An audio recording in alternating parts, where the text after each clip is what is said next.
For the pages 12 through 22 figurative language, you need to fill in the blanks to create correct sentences.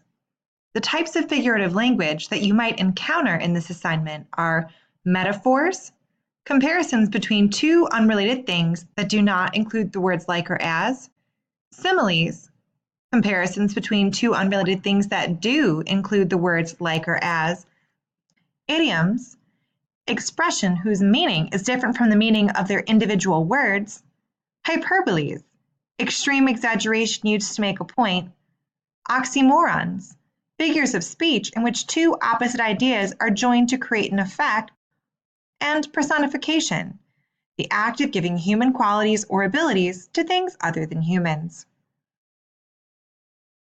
The first piece of figurative language is found on page 13. It is, the courtyard turned into something like an antechamber to an operation room.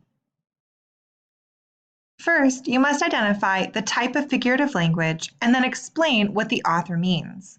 When you explain what the author means, you must do so without using another piece of figurative language. My tip for you is that you might want to find out what the word antechamber means, as that could help you in answering this question. 2.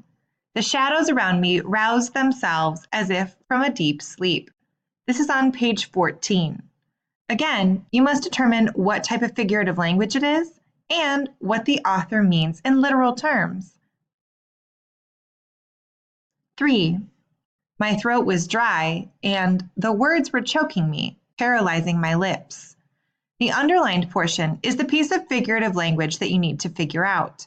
So this portion right here, first, you must identify what type of figurative language that is. And then you must explain what the author means without using another piece of figurative language. 4. It was a page torn from a book, a historical novel, perhaps. So I'm asking you to figure out what this piece of figurative language here that is underlined is and what the author means. Notice I've given you the page number. In order to answer this question, you're going to need to go back to the text and look this up so you know what exactly it is. 5. Gaping doors and windows looked into the void. This is also on page 17, and you need to tell me what this figurative language is and what it is that the author means. My hint for you is to look at the word looked.